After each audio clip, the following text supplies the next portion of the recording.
retweet this here. The callers have some interesting topics. I will be getting to your super chats as well, guys. Let me open up the restream so that I can see what you're talking about, guys. I'm also checking out Trovo. I'm live on DLive, YouTube, Periscope, Trovo, Facebook, and hopefully shortly Twitch. No pics. I don't have anything. Oh, okay. I mean, you may be Googling. Sure. Yep. Or they don't use Google. We use, is DuckDuckGo really owned by Google? I think that could be a psyop from Google. Oh yeah. To make you think. I don't know. I do notice the search results still are different, or were at least a couple of weeks ago. Last time I checked it, they also have StartPage. StartPage. What is it? Let me just try it. StartPage.com, and you can use it on a more private browser such as Brave, which is created by the guy who was fired by Mozilla. You know, the people who made Firefox, who was fired by them or disavowed by them because he supported the Proposition 8, I think, in California here, that defined marriage as between one man and one woman. So, anyway, right on to the Brave founder, co-founder, whatever. I'm going to be talking about, I am James Hake. This is the Hake Report, and it is Tuesday, February 9th, 2021. It's 9:03 a.m. U.S. Pacific Standard Time. I'm so used to saying daylight time. Most of the year, it's daylight time, daylight savings time. Parler drama, post-election drama. The impeachment starts, so-called impeachment starts today, which every major media outlet, I think, is supposed to be covering it. It's like so ridiculous. And I think that starts at the end of my show, right? 1 p.m. I hear that President Trump is happy, according to Jason Miller, who's a guy who's been with him for a few years now, whom I think I respect. He's been through some issues. He's made some mistakes in life a little bit. Who hasn't, though? But, man, crazy. We have the first woman Deputy Secretary of Defense. After, is Lloyd Austin the first black Secretary of Defense? Oh, gosh. Great. In charge of the Department of Defense. How humiliating. And of course, your calls, 888-775-3773. Let's get right on with the show. 1, 2, 3, 4. Oh, it's the Hake Report. The Hake Report. La, la, la. Oh, it's the Hake Report. The Hake Report. La, la, la. Hey, guys! Oh, it's the Hake Report. The Hake Report. La, la, la. Oh, it's the Hake Report. The Hake Report. La, la, la. So, they're trying to impeach the king of America. President, our real greatest president, Donald J. Trump. Trying to impeach the hand that feeds them. It's ridiculous. You know, before I get to calls and everything else and the topics, I wanted to say something about Cheryl, who, our friend, the friend of BOND Cheryl, who died over the weekend or late last week.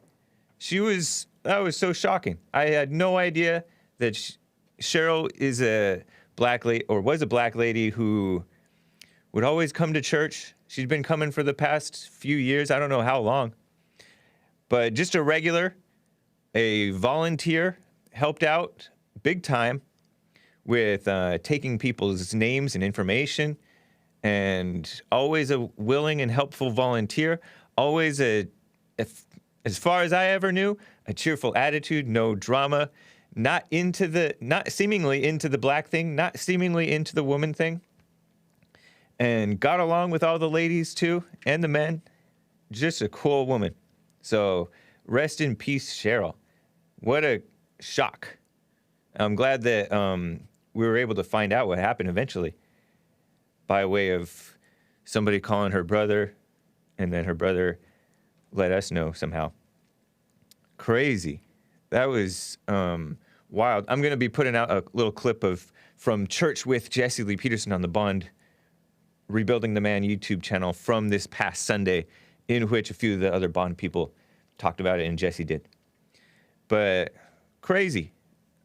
A young woman, relatively young, died of, I guess, complications from diabetes and trying to go natural or something like that, according to what we were told.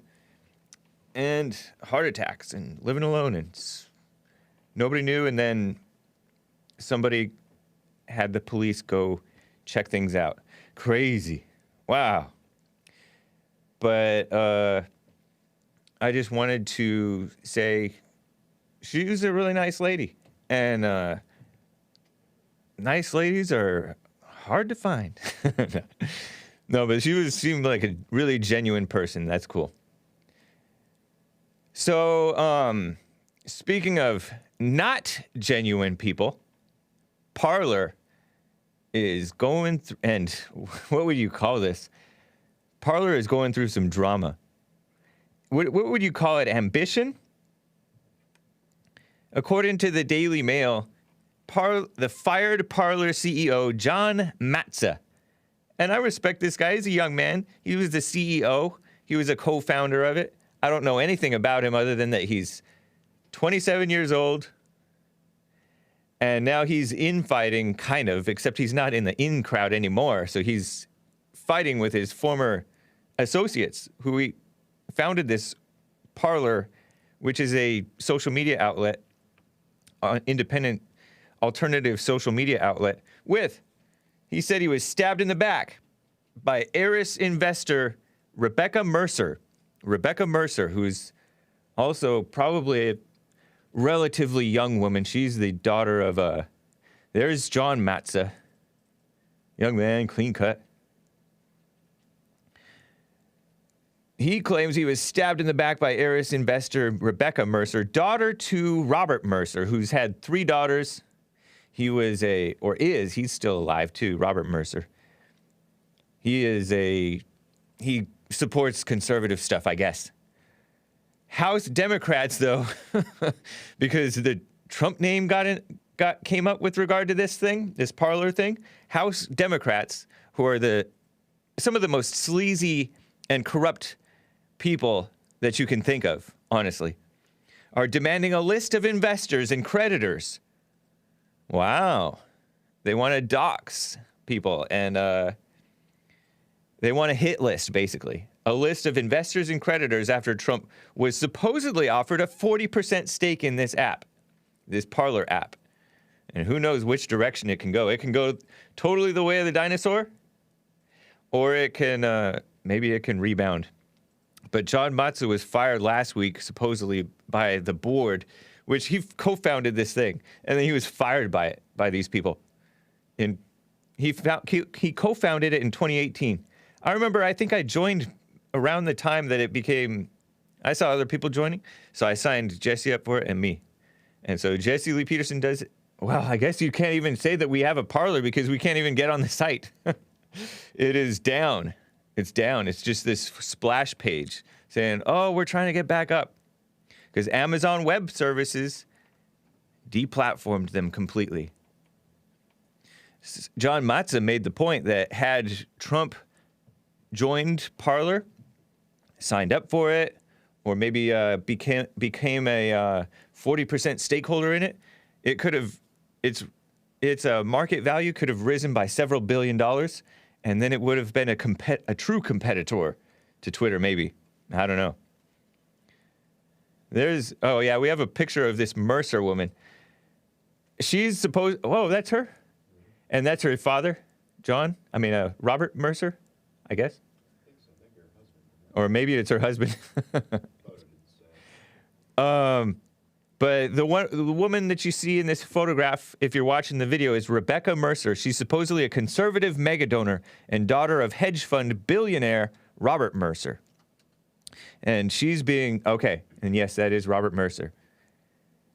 And she's being blamed by Matze as being a backstabber. Man, it's such drama and mess. Seems not needed, not necessary. I don't know if Matze is being wise in talking like this, because he's alienating some people, even if he is fired, you know? Be classy. I don't know. Okay, Robert Mercer had this woman when he was 20 years old, so that's why. I'm asking. Oh, okay. Oh, okay. They look the same. Yeah, they look similar age. He says that, okay, so his story before, if you don't remember, I mentioned it, I think, in Hake News, that this guy said, I want to advance freedom of speech and preserve the platform or something like that, integrity or whatever. Well, now this is saying, according to Daily Mail, which is a sleazy outlet, right? Not always reliable. But, I mean, what outlet is? He claims that he was fired because he wanted to ban QAnon and crack down on white supremacists. What kind of guy is this John Matze guy? M-A-T-Z-E. But he was met with resistance from the board. So, in my opinion, good for the board. Because why do you want to ban QAnon and crack down on white supremacists? That's the whole purpose of having an alternative social media outlet, is to actually believe in freedom of speech. When you ban these people, it just kind of confirms that they feel more right when you ban them. It's ridiculous. Anyway, so this guy's a commie. No, I don't know. I don't want to go too far. Investor Dan Bongino, you know that Fox News guy, he was former Secret Service, conservative guy, outspoken on Twitter and stuff. He slammed John Matze as lying and says it was the other way around. But I don't know that Dan Bongino necessarily wanted to ban so-called white supremacists or QAnon. I don't know. But I think that they wanted free speech. I don't know. It's such a confused mess. Supposedly, they were among the social services used to plan the January 6th so-called insurrection, which is not what it was, at the U.S. Capitol. But so is Facebook. So is Twitter. Give me a break. More so Facebook and Twitter, honestly. I heard Trump was reportedly in talks to acquire a 40% stake in Parler in exchange for him agreeing to post on the social media app first. Whatever. So Democrats are trying to get involved. This Rebekah Mercer woman, she's kind of, I just wanted to, because I don't know much about there's not much information that I've found about this John Matze guy, but I'm just curious about these rich billionaire people who are supposedly conservative mega donors. So I just looked up what she's about. Robert Mercer, her father, this is from Wikipedia, which is not always reliable, but they're liberal. Robert Mercer has been a major funder of organizations, this is her father, supporting right-wing political causes such as Breitbart News and Trump's 2016 campaign. Good for him. Good for him. I like that so far. Supposedly, the billionaire said in November 2017 that he sold his stake in Breitbart website to his daughters. Rebekah is the second of his three daughters. Jennifer and Heather Sue, the other two. This woman, Rebekah Mercer, just to give you an idea what her background anyway, she supported Ted Cruz, before Trump won the primary, right? Blind. Anybody who is not blind saw that Ted Cruz was a phony politician. And it wasn't, in my opinion, it wasn't totally unmasked until that day on the debate stage where Trump stood against all the rest of the phony boys who were trying to play, I'm running for president, I'm a Republican. Phony politicians, including Scott Walker, whom I used to really respect and admire and think, oh, he'd be a good president. And Ted Cruz, whom I thought would be good. They all got exposed as phony politicians compared to this guy who was just being real. It was so eye-opening. And that was the first Republican presidential debate, and that's when I saw the difference. For me, in the Trump transition, Mercer, this Rebekah woman, helped in successfully lobbying against Mitt Romney as Secretary of State I think that might have been a good idea. And for Senator Jeff Sessions as Attorney General, which probably opinion is split in terms of us Trump supporters, right? Jeff Sessions, Trump regretted it. But a lot of America First types really love Jeff Sessions because he's been at least verbally strong on immigration. A patriot, a hero, many say.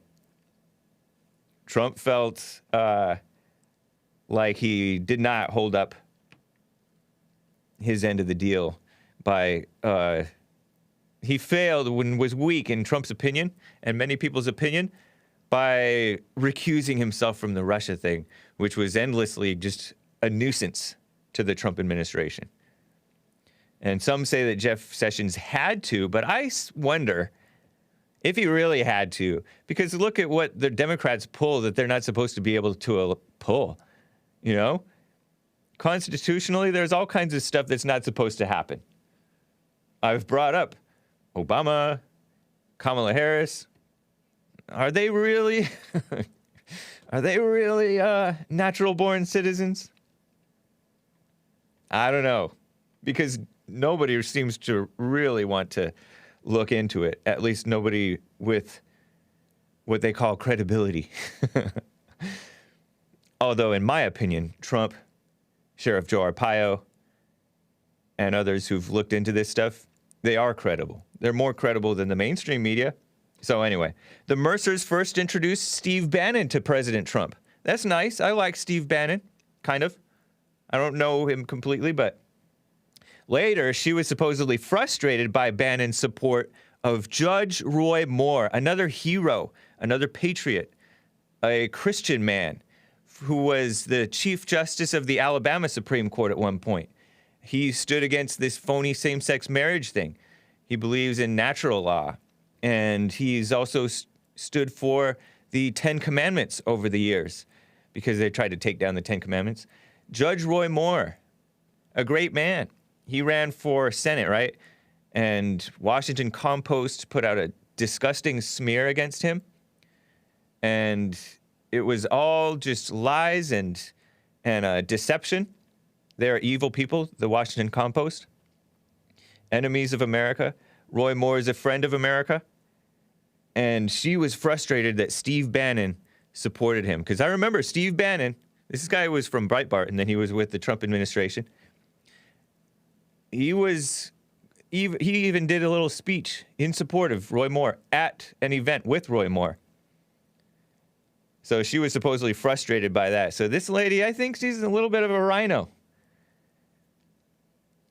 Rebekah Mercer left her trading job to homeschool her 4 children. In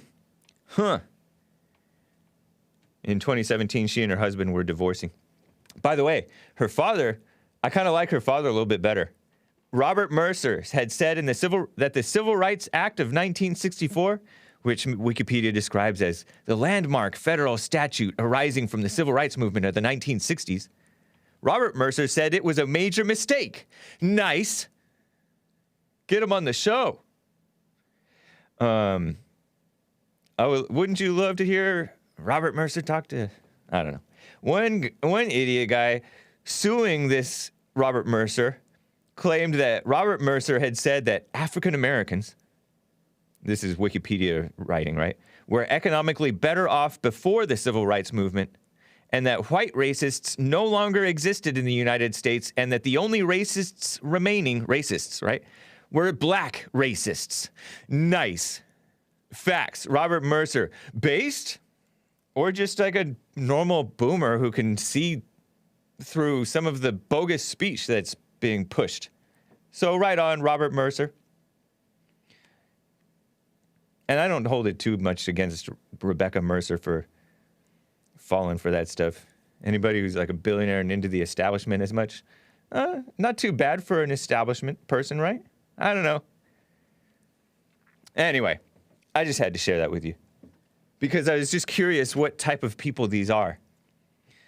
I'm vaguely familiar with Dan Bongino. Know nothing about John Matze. And he claims that Rebekah Mercer backstabbed him. Anyway, it's not my business. I don't even really care about Parler that much at this point. I hope that I wish them well, of course. It would be nice to see some alternative social media people who have been hustling and putting in the work get a breakthrough. That would be nice. But some of this stuff looks like scheming and just mess, unnecessary mess. I respect Gab's work.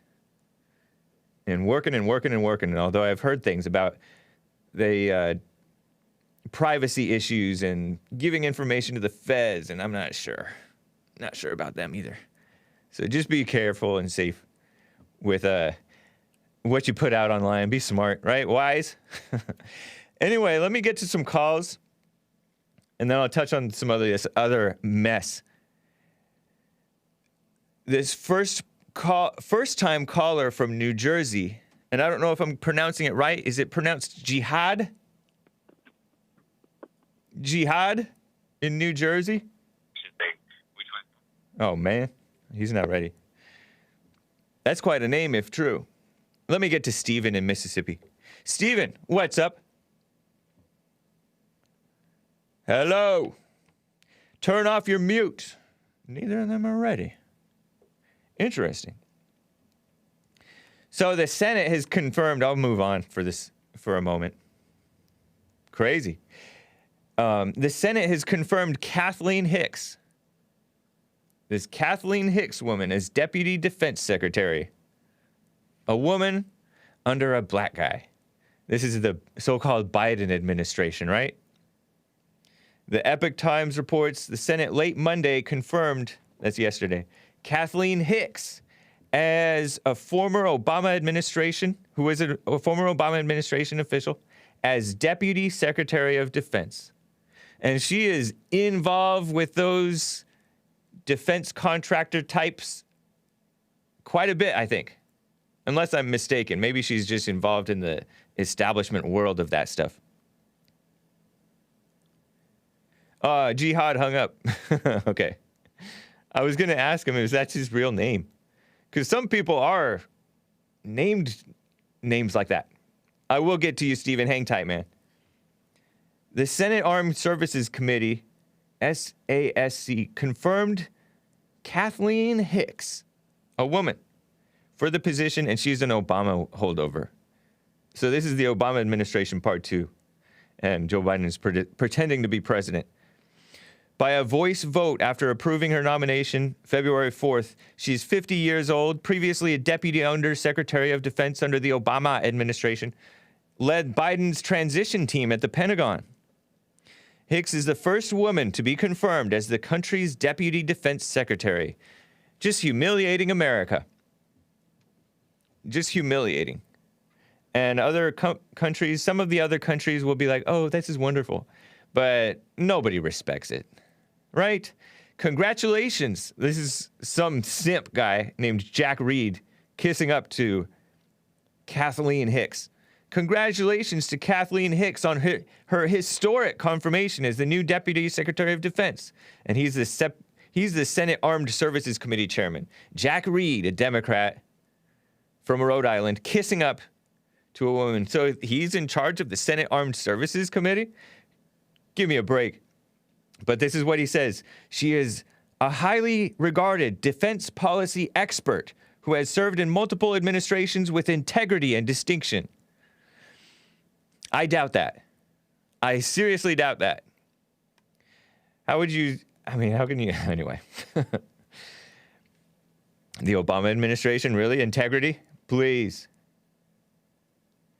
He said in a statement to Defense News, she is a true professional. I am pleased she will join Black Secretary Lloyd Austin in leading the Department of Defense forward, defending our nation and upholding our values.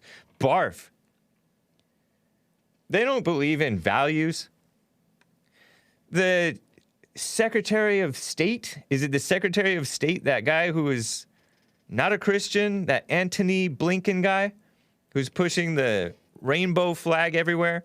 Is that upholding our values? Give me a break. That's just pushing degeneracy onto the rest of the world. Pretending to pretending to be for human rights. Give me a break.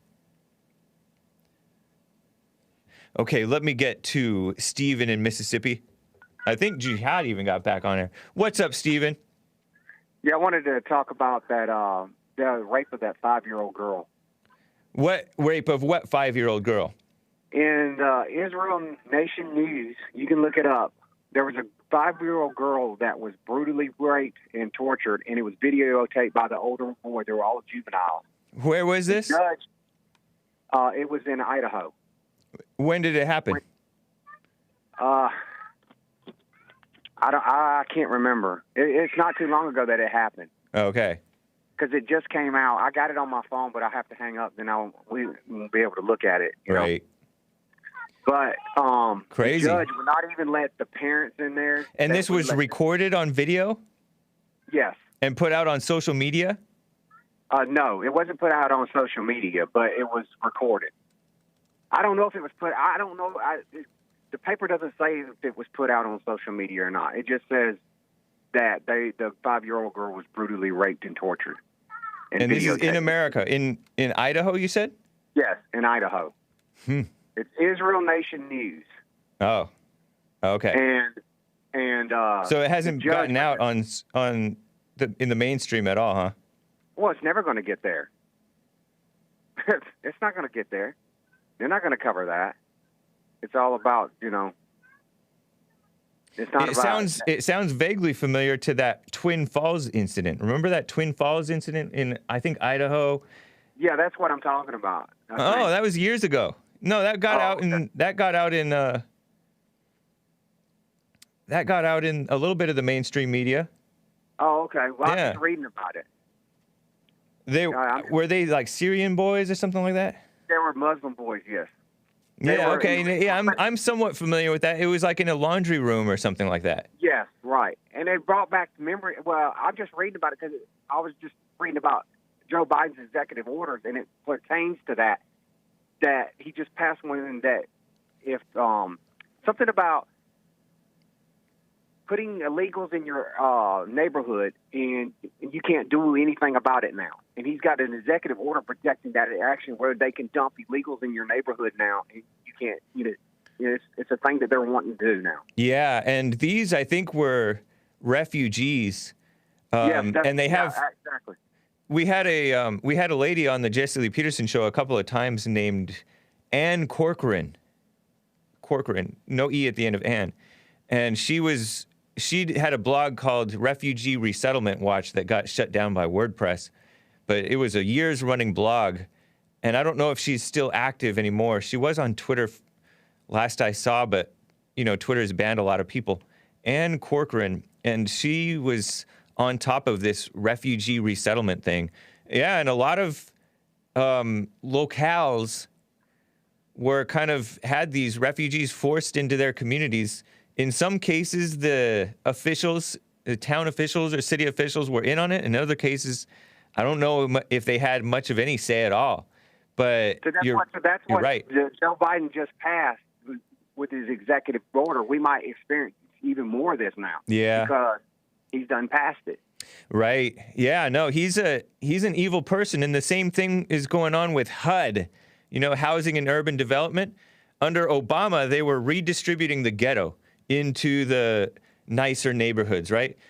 Putting single mothers and their so-called families, right, with their children into like bringing affordable housing into more upscale neighborhoods or decent neighborhoods, pretending that that's the only thing that's holding these so-called families back is the fact that their communities are dangerous. So they're just bringing dangerous people into nicer communities, and it's a mess. It's a shame. I can't remember, but like 6 months ago, I wished I remembered the bill's number just so you could look it up. But it's there in California. You can do your research. Yeah. But they're trying to pass it into a law that if you have boy on boy and girl on girl sex, it's no longer a misdemeanor, and you no longer have to register. Right. Yeah, Right. They were trying to say, we need to make it more equal for sex offenders because homosexual pedophiles get worse treatment than the pedophiles who go for heterosexual stuff. All kinds of mess going on in the world. And it's so misguided. These people aren't for what's right. It's some sick stuff going on. Well, see, people are so stupid. They don't understand, though. They're like, oh, well, that's just happening in California. It ain't going to happen. But it always things that start in California, and then it spreads all over the country. Yeah, you're so right. I mean, same thing with England. England got rid of, or the UK, they got rid of free speech. And honestly, America got rid of free speech a while ago. Introducing hate crimes was a wedge to get rid of free speech because they're punishing you for your speech. They're adding to your punishment for your speech. If you commit a crime and your speech, they deem that to be related to it. Say you say something negative about blacks or about liberals or Antifa or Black Lives Matter. That's all of a sudden, whatever crime you may commit becomes a hate crime. And then they can throw you in jail longer or take your life or whatever. It's and the feds can get involved. And you don't want the feds involved because they're some of the most corrupt police that you can imagine. Way worse than most local cops by far. And more powerful for evil. Messing up people's lives. And two, the sentencing, you know, I hear a lot of people say that the sentencing's not fair, that white people get less time than black people for the same crime. I don't buy it. I say that that's somewhat true because all judges know that when a white man goes to prison, he's going to have hell. He's automatically going to get more time. He's never going to go to prison and get out of there without getting more time added. It's not going to happen. What makes you say that? I served time. Oh, okay. And you had time added to your. Yeah, because you're either going to be, if you're white, you're either going to be homosexual by the time you get out, or you're going to have to fight and you're going to spend more time because you assaulted somebody or you had to stab somebody or whatever to survive. So they target whites more in prison, is what you're saying? Oh, the blacks do. It's, you know, it's a thing that, you know, if you're white, if you don't fight or whatever, you're going to be a homosexual. Right. And if you fight, you're going to get more time, is what you're saying. Where I served time, I'll give you an example. We didn't have cells. It was just one big room with a chain link fence in there, and you had beds. And where I was at, it was like 450 blacks to that room and only 50 white. Oh, wow. So you can imagine how your life would be. You have to establish yourself as a man, and being a man in there means you're going to have to stab somebody and get more time, right? Or you're going to be a girl by the time you leave, one or the other. Wow. Yeah, that's pretty horrific. I don't like the fact that they've allowed prisons to get out of control like that. But I think we need men to be in charge again, like Arpaio. And that's why judges sometimes rule that way, because they know that if I give a white man 10 years, he's going to spend an extra 5, or he's going to spend an extra 10, because if he's any kind of man, that he's going to get in more trouble, or he's going to be raped repeatedly by the time he gets out. I had never heard this before, that whites end up getting more time because they have to get into fights. Yeah, Anytime you get in prison, it doesn't matter what. If you get into fights and you get out of control, you know, right? Yeah, you get more time. Yeah, I understand that. You're not going to be a white man. A black man can go in there and you know, if he wants to be good and get out on good time, he can. And when you get good time, they can cut your time. Right. You know, but a white person, he's never going to be able to go in there and get out on good time. So judges will be fair to the whites because they know this? Is that true? Because they know that Interesting. they're sentencing somebody for their crime that they're going to have to pay for, which is fine. But they know that they're going to either be raped or they're going to get more time added. Yeah, right. Yeah, I got you. So the way you get more time added because you had to fight, or you come out knowing you've been raped several times. You just that's what goes on, and white people don't want to talk about it. I know it's a horrific notion. It's a horrific notion. Covington Bigglesworth says he's right, Hake. No, I mean it's just that I had never really heard that as common knowledge, and that and that a judge would actually rule that way, knowing that. Because judges aren't sympathetic to whites. Give me a break. If anything, they're more sympathetic to blacks. If the blacks can manage to get you to feel sorry for them at all. You know what I mean? And I'll give you another example. Uh-huh. This was a long time ago. I got my life straight. I've been straight for like 30-something years. But Judge Roy Moore was one of the most, nobody would vote for him that was black, and he loved blacks. Right. I lived in Alabama before I moved to Mississippi, and I was on a job one time, and this black guy from California, he kept harassing me because I was white. Yeah. And he didn't know that, I had been in serve time and did things like that.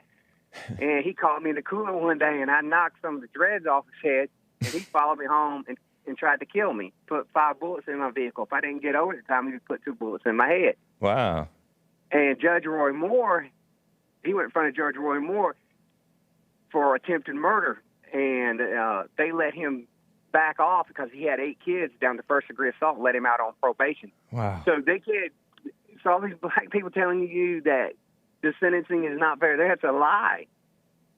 Because he should have been charged with a hate crime, and he should have served even more time. He should have went to prison for murder. Right. Roy Moore was soft on him? Is that what you're telling me? Yeah, he went in front of him it was my case in front of Judge Roy Moore. Yeah. And George Moore felt sympathy for him because he had 8 kids, young kids, and he didn't want to send him in prison for 20. Well, first-degree assault carries 20 years, but it allows you to be on probation where attempted murder wouldn't. Right. So he dropped it down to first-degree assault and allowed him to go home, walk right on out. Oh, George Roy Moore, you big softy. Wow, that's a shame. The same guy. If true.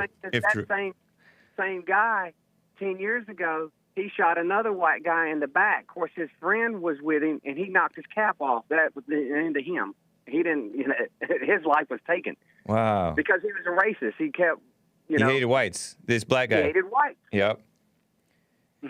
What's knocked the dreads off of his head? What does that mean? Because he had the dreads, the gold teeth, and. But you knocked dreadlocks off of his head, like his hair strands? Well, when I punched him in the face, his dreads flew off. Okay. Wow. So it was a weave? Well, they do the little braids and stuff in their hair. Right. Okay. Yeah. Interesting. Wow, Stephen. What stories? Yeah. It's an expression, James says, Nick. Yes, I'm a little slow. I have some black terminology because I was raised around black people. Of course, I served time, and right. You get to know the culture, and sometimes you pick up some of their lingo and stuff like that. So. Well, that's interesting, man. I appreciate the info, and it's a nice call. Thanks, yes, Stephen. Yes, sir. Thank you. All right. Take care. Wow. I heard on the Jesse Lee Peterson show earlier, that guy from Buffalo, New York, was trying to confront White Chris, skateboard White Chris. Well, I don't know if Chris calls himself skateboard white, but Linya and Chin does. And Chris pointed out, there's all sorts of factors that's involved in sentencing and stuff like that. First of all, as Colin Flaherty, the great journalist, Colin Flaherty, objective journalist, fairly objective, who's documented black mob violence, black violent crime, black on white crime, black on old people crime, black on Asian crime, black on handicapped people crime, or disabled, if you're one of those people who prefers that term. That with sentencing, they take plea deals. They're not always charged with what they've committed. And there's little things like showing up to court in the first place, paying your fines, all these extenuating circumstances that go into sentencing, and plus being able to afford a better judge. It's their own fault that they can't afford a better judge. It's not our fault, but they pretend, it's racism. Give me a break. When they get to the specifics of these cases, their argument completely falls apart, because then you get dealing with reality, because you can lie with statistics. Yeah, I like that call too. Jihad called back and fell off, called back and fell off. That's all right, Jihad. Appreciate the question. I forget what it was. Had something to do with my hair. I wanted to ask you, how did you get that name, if that's a real name? Because jihad means struggle, right? Is that what they claim that it means? Struggle. Or holy war, or holy struggle. It's a Muslim word. My struggle? No. Maybe. No, that's I know. yeah. But I heard that he liked the Muslims. The guy who wrote My Struggle. Oh, because they're strict. Yeah. Anyways. Or I should say anyway, because I'm American. Let me get to another first-time caller. Theresa, out of Texas, wants to ask me about another story. What's up, Theresa? Hey, how you doing, Hank? Fine. How are you? My first time calling. Right on. What an honor. Oh, thank you. I'm glad to be here. So, anyways, yeah, I was calling about, I don't know if you heard about the California City little boys that's been missing for the past, almost 2 months. A couple of black boys? Young black boys? Like toddlers? Yes. Yes. I hadn't heard of it, but I'm seeing it right now. Okay. Something so like are their grandparents speaking out or something like that? Oh, yeah. But here's the thing. So, I've been following it since there's been this one, there's been maybe 3 to 4 people that started following it when the adoptive parent first came out and did the interview. Oh. So it's been a on the streets news crew. It is not mainstream media at all. They don't have nothing to do with mainstream media. And so basically they've been presenting us the truth for this past month and a half or 50 some odd days. You know what I'm saying? We've been seeing day for day exactly what's been going on. Yeah. All of a sudden, whenever people started, because it has to do with CPS, Child Protective Services is CPS, right? Correct. Government organization.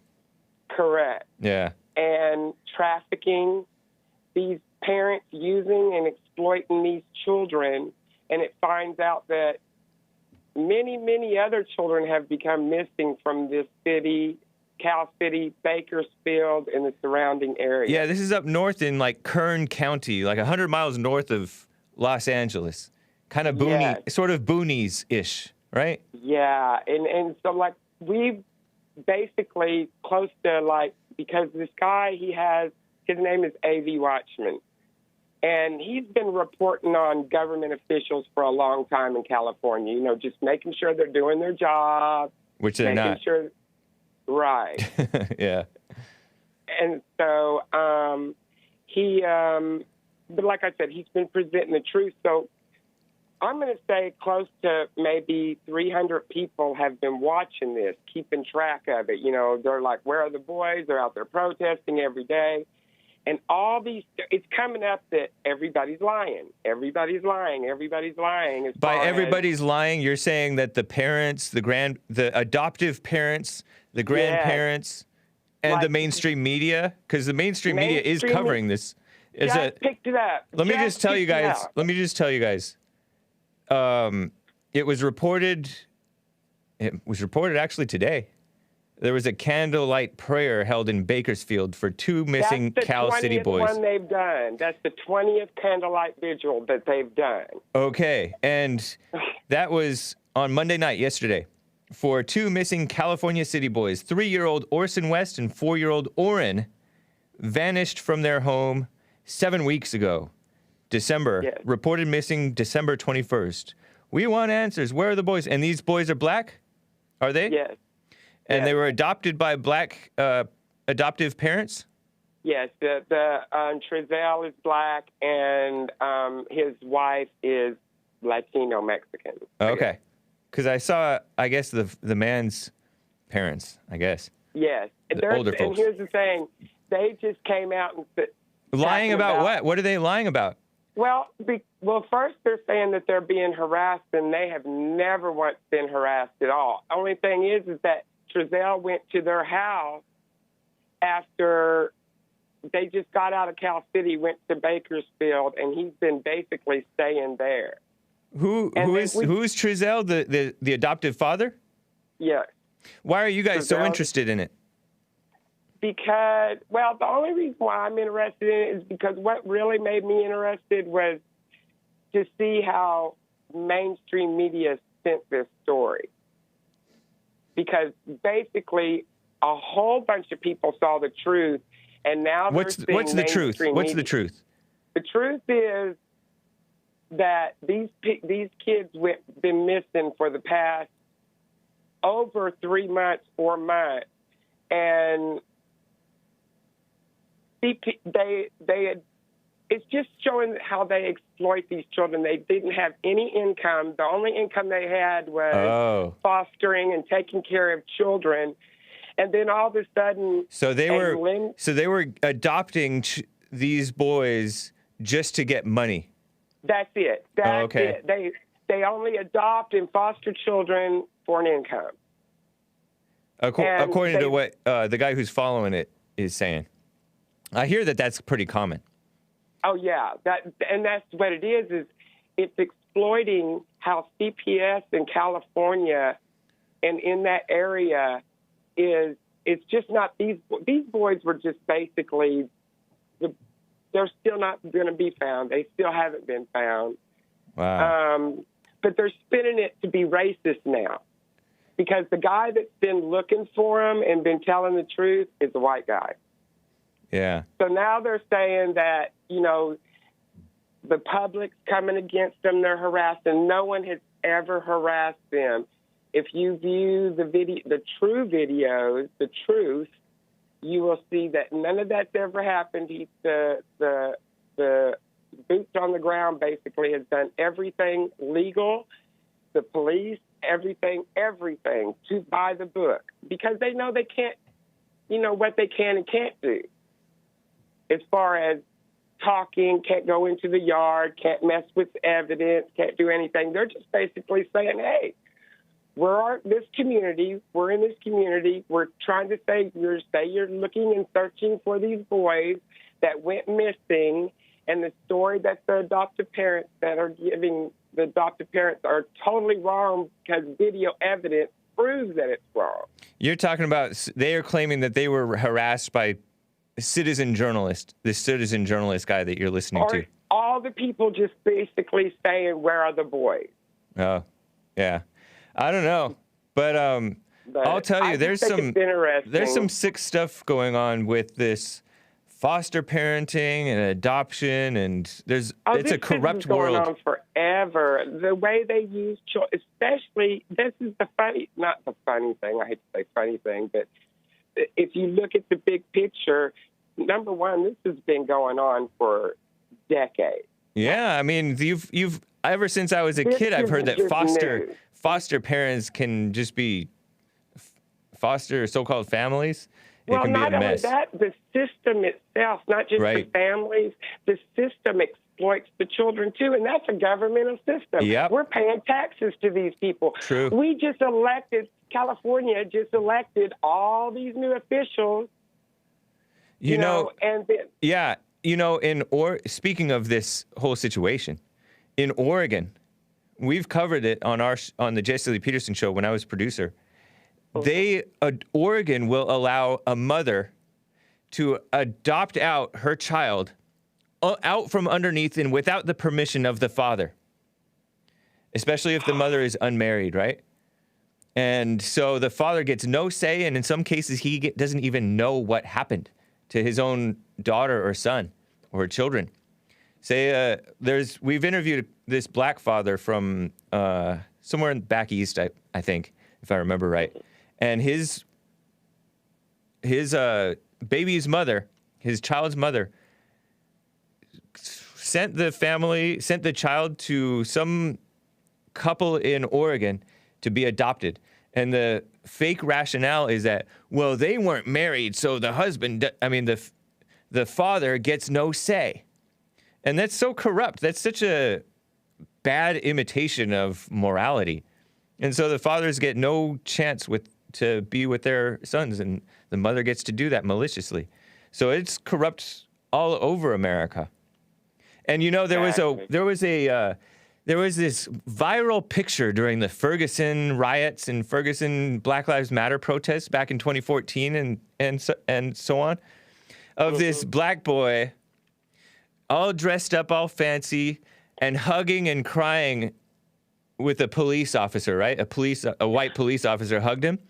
And that black boy was an adopted son or whatever, along with his other siblings, of these white so-called lesbian Black Lives Matter supporters couple. And they ended up driving off a cliff and killing some of these kids and themselves. And it's so crazy that they're pushing this, homosexual and lesbian adoption and all this madness. It's very corrupt. They hate children, the government. I know. Yeah. Anyway, I appreciate the tip, Theresa. I hadn't heard anything about this story with these black kids going missing. Well, if you hear mainstream media, I think it was Good Morning America, or I think it's CBS or whatever. Which is like the worst. Yeah. If you hear, or anybody that's listening, if you hear them say, this, that is happening against adopted parents, let me tell you, a total of 6 minutes is what the only person that searched for these kids, as far as in that family, was Trezell, and it was 6 minutes long. Yeah, 6 I don't know. minutes. So, well, I don't know. it is what it is. It's crazy. It's hard to know what really went on because you're not with them 24/7. So, true. But anyway, appreciate it, Theresa. It's a true example of fake news. That's all the whole thing was. Now I know what fake news is. Yeah, true. Thank you, Theresa. All right, thank you. Have a good one. You too. Take care. Bye-bye. Bye. Before I get to Rick in Hampton and the rest of these stories, I have some. Oh, there's that viral video. This guy, I don't know if he was one of the children who died. I don't remember if all the children died. But they had been claiming that they were getting starved and abused. They went to the neighbor's house because they weren't allowed to eat. So they went, this is all according to neighbors and the kids' supposed recounting of what's going on with them from their lesbian mothers. So you just saw a picture of that kid crying and hugging the white cop in Ferguson. Oh, I guess that was in Portland, Oregon. But it was amid the Ferguson riots, right? Remember the Black Lives Matter riots of 2014 and all that? Ridiculous. I think it was 2014. There's been riots and riots and riots and riots and riots. Thanks, Obama and others. Yeah, that's the pick, though. Ha Computer Smell gave a super chat on Streamlabs. I don't know if I read all of your Streamlabs, actually. Ha Computer Smell said, I guess last Friday, Hake, you're learning to be the maze wrangler. Yeah, like a snake wrangler. I wouldn't be surprised if they start Oh yeah, I did read that one. Ha Computer Smell on streamlabs.com/the Hake Report gave a super chat yesterday and said, what is intersex? I won't get too explicit, but she asks, is it any different from transgender? Yes. Yes, it is. From what I understand, intersex is what we used to call hermaphrodite. That's when you're born with both things or something like that. It's kind of vague or confused. Basically, it's what intersex is, hermaphrodite. But they're being coaxed and tempted. It's something it's an actual physical issue. Unlike these other things. Transgender is a choice. Quote unquote choice. It's a mental delusion, right? Spiritual mental delusion. Whereas intersex is, it's a term come up with by sleazy intellectuals, maybe not Christians, probably. And it's, now they're trying to bring them into the fold of this fake victimhood group of LGBTIQ. I used to call it QIA because they used to call it LGBTQIA. But now according to the far-left foreign French outlet AFP, shared by MSN, which is a Microsoft outfit. They're calling it LGBTIQ. And yeah, it's a physical issue, but they're being tempted to fall into this victimhood thing. I'm special, and it's a mess. It's a genetic disorder, says Burning Orchids. One is fake, the other is real. Transgender is fake, the other is real, but you can overcome all things, right? It's a scientific anomaly, like albinos, says Burning Orchids. See, he knows. Listen to him on the YouTube chat. Hermaphrodite. Yeah, they don't use that term hermaphrodite anymore. Now they say, oh, that should only be used for plants and animals. Or something like that. What a mess. Yeah, LGBT is trying to take them under their wing. And pretend that means that, see, gender is not a binary. It's a spectrum. And you'll notice that it always goes towards being more female. It's gross. Such a shame. But people can get past this stuff. Everybody got their challenges, right? They don't want you to know that you can get past it. It's gross. It's really gross. How they pretend that, oh, these are victims and we need to fight for their human rights. You have Joe Biden going like, oh, we need to make sure that every person is treated with equity and dignity and respect. Meanwhile, he says, the Republicans want to put you all back in chains. Where's their dignity and respect in accusing Republicans of wanting blacks to be in chains? Give me a break. Only chains that they belong in is handcuffed and going to jail if they've committed crimes. Those are the right chains. The I, LGBTIQ, I stands for intersex. It's gross. I mean, this gross thing is the pretense that we're standing for equality and rights, human rights. There's Joe Biden is bringing us back into the UN Human Rights Council, or he wants to. The UN is for everything evil. They accuse America of racism, and they kiss up to all these evil countries and evil fake versions of morals. They're globalists, they're socialists, they are immoral, anti-Christian, anti-white. And many of these white countries are going along with them because they think, oh, I'm secure in my whitehood. What a mess.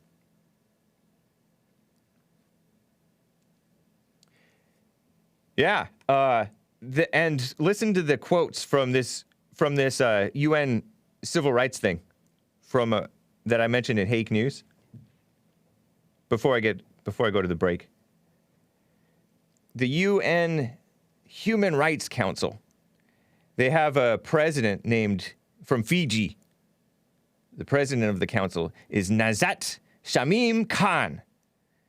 And he said, there are deep inequalities laid bare by COVID. So he's an SJW, anti-American person. We should send all of our anti-American people in this country to go live with him in Fiji. He says, as a community of nations, the emergencies and disasters caused by a climate crisis or health emergency have the effect of exacerbating existing inequalities and of deepening poverty. But the UN doesn't support America defending their borders, because us not defending our borders exacerbates the suffering of the people who are not taking care of themselves here in America, right? The blacks disproportionately suffer from the illegal aliens, as JLP points out. But these people aren't honest about the real things. They have fake things: climate crisis, health emergency. Constructive and inclusive dialogue, building societies which are fairer, resilient, and built on human dignity and equality. The Human Rights Council takes a role capable of transforming social, national, and global relationships. No mention of, the Epoch Times says, no mention of the Chinese Communist parties, which they're on this Human Rights Council, by the way, egregious human rights abuses alleged, such as the widespread detention of Uyghurs in Xinjiang, which some of those guys are crazy terrorist murderers, right? The Uyghur Muslims. 4 of them, according to one guy from the late BlackRock, or what's formerly called BlackRock, said that 4 guys stabbed and murdered 29 people at a Chinese train station. Crazy. But there's brutal ongoing persecution of the spiritual discipline of Falun Gong since 1999. What about Christians? Are Christians still persecuted over in China? I heard that Christians are the most persecuted people in the world, but you don't really hear about it from these mainstream sources. Huh. A lot of Uyghurs. Anyway, guys, I'm going to get to Rick in Hampton, Virginia after this break. We're going into the second hour here. I will touch on what Jason Miller, the Trump guy, communications strategist, is saying about our real president. He's happy to be off of Twitter. Probably a nice little break, right? Happy to be out of office, honestly. Nice little break, right on. Well-deserved. Thank you, President Trump.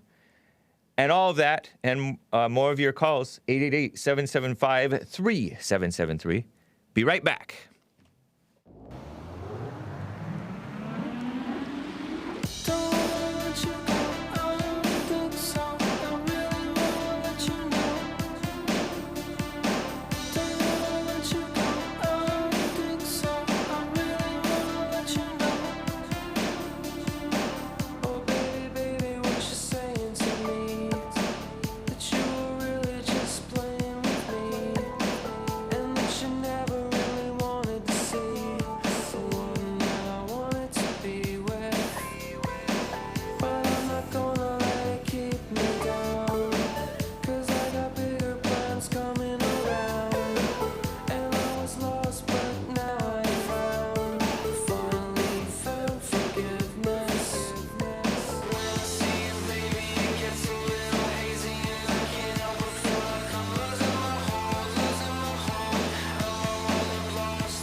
By the way, guys, did you know that according to Mark Meadows, who was in the Trump administration, he's a guy, that President Trump had offered to deploy something like 10,000 National Guard to Washington, D.C. for this Capitol Hill situation, Capitol riot. Before the riot happened, he offered to deploy 10,000 National Guard. It was reported. In D.C. ahead of the January 6th situation. January 6th was when we had the Stop the Steal rally over in Washington, D.C. That's what they called it. The Epoch Times reports that Meadows told Fox News' Sunday Morning Futures, which I think is, I forget who hosts that. It might be Maria Bartiromo. That although Trump had been vocal about offering Capitol Police and National Guard presence at the Capitol on multiple occasions last month, his offer was rebuked every time, or declined. We also know that in January, but also throughout the summer, the president was very vocal in making sure that we had plenty of National Guard, plenty of additional support, because he supports our rule of law and always has, and supports our law enforcement and offered additional help. Yeah, he told Maria Bartiromo. Even in January, that was a given. As many as 10,000 National Guard troops were told to be on the ready by the Secretary of Defense, as what Meadows said, Mark Meadows. That was a direct order from President Trump, and yet here is what we see: all kinds of blame going around, but yet not a whole lot of accountability. The accountability needs to rest where it ultimately should be, and that's on Capitol Hill, Meadows said. The Pentagon and the Office of Washington, D.C. Mayor Muriel Bowser, who told police to stand down and said, don't come unless you contact us first, and because we need to coordinate. We don't want the police confusing each other for rioters or whatever, or militia or whatever. So Muriel Bowser didn't respond to requests for comment, but she's part of the mess that underprepared because she didn't want chaos. But that's pretty much typical of what women and Democrats and blacks, especially these liberals, bring. What a mess. And they're pretending that, oh, Trump is to blame. Give me a break. Trump did drop, or his lawyers anyway, dropped a 78-page trial memorandum ahead of this impeachment thing.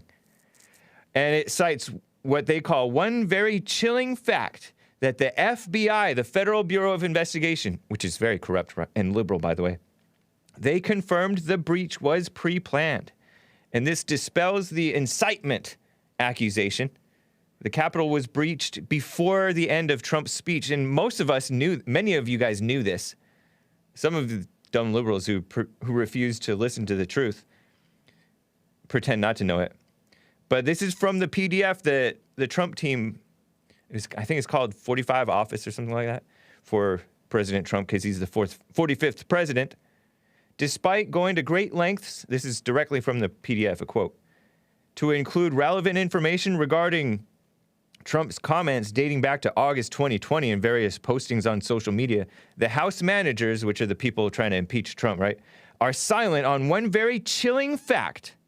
The Federal Bureau of Investigation confirmed that the breach at the Capitol was planned several days in advance of the rally, and therefore had nothing to do with the president's speech on January 6th at the Ellipse. Because they're pretending that Trump's speech, where he said, oh, he'll fight like hell, he was talking about his legal battle. But they're pretending that he was telling them to fight like hell. And you heard a caller on the Jesse Lee Peterson show thinking that that's what that meant. Pretending to think that, right? So phony. Trump has always been nothing but be peaceful, be lawful, support the police. He's a police-loving boomer. Right on, Trump. According to investigative reports, all released after January 6th, 2021, the Capitol Police, the New York Police Department, and the FBI all had prior warning there was going to be an attack on the Capitol. Wow. And they still were underprepared several days in advance, and they were still underprepared? Sounds like it might have been a setup, huh? Reminds me of the, same thing with Charlottesville, Virginia. A setup against the alt-right. Mostly peaceful, lawful protesters. The alt-right were. I'm just calling them the alt-right for short, right? The people who did not like the taking down of the Robert E. Lee statue and the great Confederate heroes of America. And there are very fine people on both sides of that argument, Trump said. And that's kind of him to say. I don't know many fine people who are for taking down these statues. Embarrassingly enough, says this PDF from Trump, even members of the Democrat leadership themselves admitted on the record after January 6th that they believed the riots were pre-planned, with some including Representative James Clyburn, he's black, and a joke. Why are all black politicians a joke? Including Tim Scott. The only one who's not, and he's not a politician, is the great Oh, and Alan West was no joke. They got rid of him. But the great Justice Clarence Thomas. The rest of these people, Tim Scott's a rhino. But Trump worked with him. What a shame. Anyway. James Clyburn, the House Democrat whip. Yeah, this guy. Doesn't he just look like a joke? And he is. When he opens his mouth, he looks even sillier. I think maybe because I know what the type of stuff that he spews out of his mouth is why he seems like such a joke to me. But he's a hater. He went so far, this James Clyburn guy that Joelle is showing you on this screen, went so far as to accuse fellow House members of coordinating and planning the attack in advance as co-conspirators. Accusing fellow House members. Ridiculous. They get to slide. The Capitol, by the way, this Trump PDF points out that the Capitol, which was breached, right, that building, is 1.6 miles away from Ellipse Park, which is near the White House. That is approximately a 30 to 33-minute walk, depending on how fast of a walker you are, right? Trump began addressing the crowd at 11:58 a.m., nearly 12 Eastern, and made his final remarks at 1:12 p.m. Nice. 74-minute speech. Right on, Trump. Talk about energy. Nice. Now we have an energyless, sleepy Joe Biden. Wannabe president. And his wannabe vice president, Kamala. Protesters, activists, and rioters had already breached the grounds a mile away 19 minutes prior to the end of President Trump's speech. See? He was still talking. By the way, a lawyer claims that an oath keeper who was charged with the Capitol riot has worked for the FBI, and he held top secret clearances. What? A Fed involved in this riot?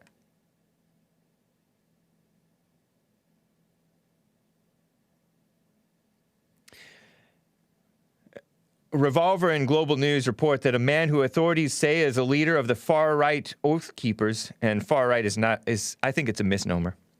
The Oath Keepers are just, from what I understand, the Oath Keepers are current and former, I think, current and retired police, fire, sheriffs, veterans, military veterans, if I'm not mistaken, right? Who want to keep their oath to defend and protect the Constitution of the United States. That's why they call it Oath Keepers, right? And that's supposed to be far right. They're a militia group because they have the training in firearms, and they worked for the government in some level. Or some of them maybe still do, I don't know. He was accused of helping to organize a ring of other extremists and led them an attack last month at the U.S. Capitol. But he's held a top secret security clearance for decades, previously worked for the FBI, according to his attorney on Monday, Thomas Caldwell. Authorities claim he holds a leadership role in the extremist group. I think it's a misnomer to call Oath Keepers extremist. Antifa is extremist. Oath Keepers are, I would call them centrist. I don't know. But, you know, some people in the militia, they're hit and miss. They tend to be very disciplined. They don't do anything crazy. I've never heard of a militia member doing anything other than just be very disciplined with their weapons, not just willy-nilly firing upon anybody. I've heard of militia members getting killed by feds, not killing others. They tend to show up at these rallies. In some cases, they show up and don't take any side. They just show up to keep the order. Just help out and keep the order. That's as far as I know of militia. Occasionally they may get a little nutty. Some of them get into things that aren't necessarily true. I heard that there were negligent discharges at the NFAC gatherings, though, but that's not the normal militia. That's into the black thing. NFAC is not effing around coalition. Man, what a mess. Anyway, this guy, Thomas Caldwell, who may be falsely accused, I don't know. Or maybe he's a Fed stirring up trouble. Who knows, right? I don't know. Thomas Caldwell, supposedly a leadership role at Oath Keepers, worked as section chief for the FBI 2009 to 2010 under Obama. After retiring from the Navy, according to his lawyer, Thomas Plofchan, wrote in a motion urging the judge to release him from jail while he awaits trial. Caldwell has been denied being part of Oath Keepers. He's held a top secret security clearance since 1979 because he's in his 60s. Requires multiple special background investigators. He ran a consulting firm, did classified work for the U.S. government, vetted and found numerous times as a person worthy of the trust and confidence of the United States government, as indicated by granting him top secret security clearances. You know, these people, times change.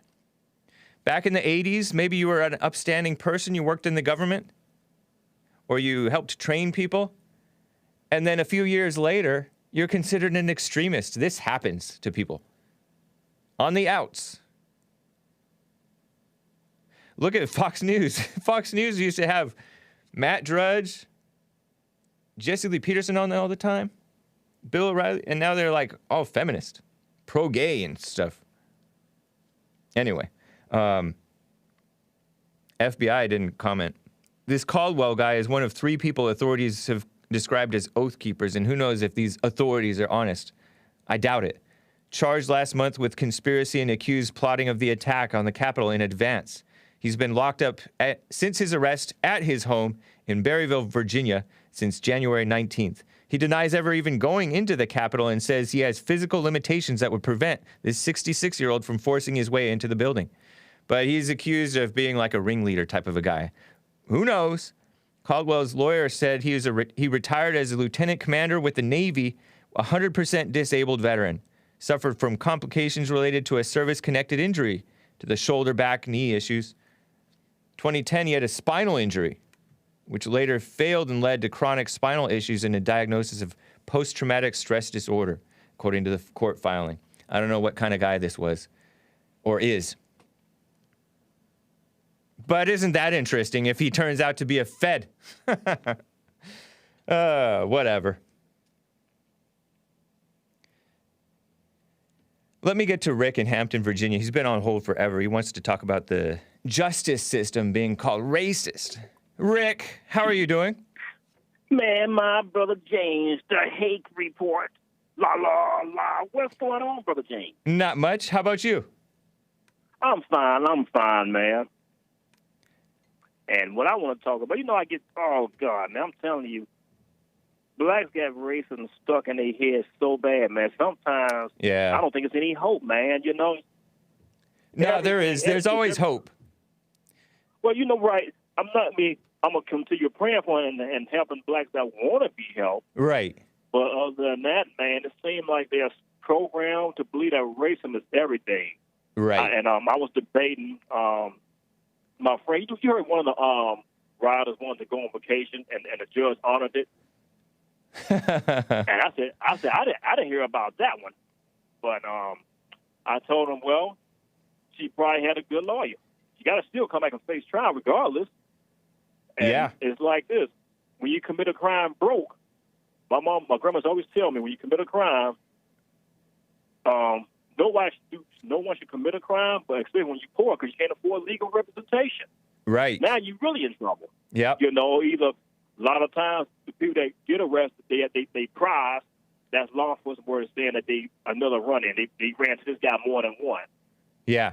That, the attitude, and how many times they've been in the system already. Right. So a lot plays in the role, man. Then very true. When a lot of blacks get into state-appointed lawyers, they don't listen to them.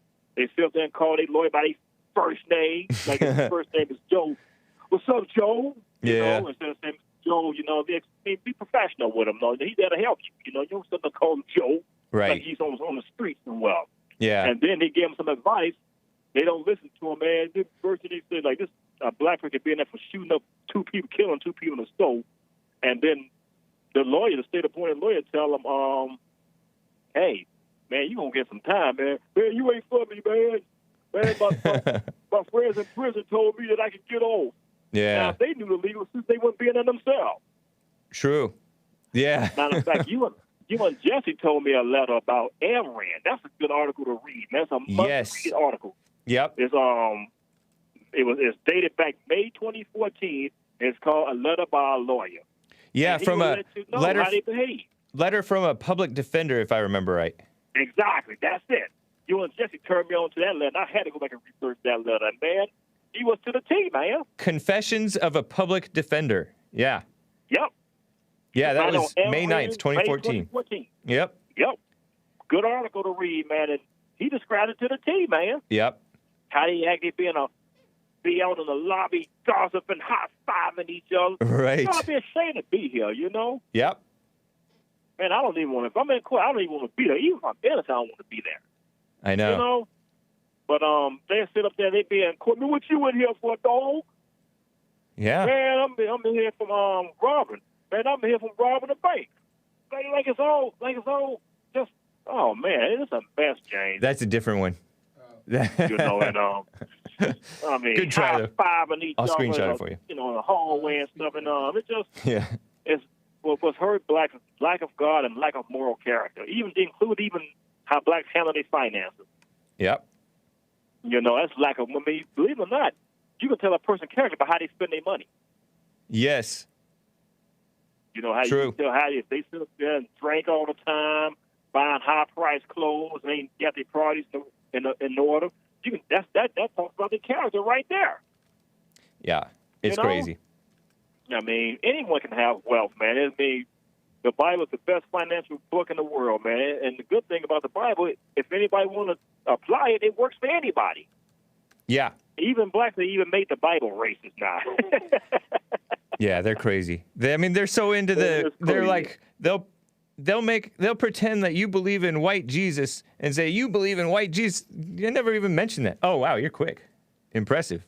I said, man. Joel is showing the article that you just mentioned, Rick. Confessions of a Public Defender on American Renaissance. Yeah, it is. That's a must-read article. Yep. Must-read article. I will link it on my blog post for today's show that I'll put up later on.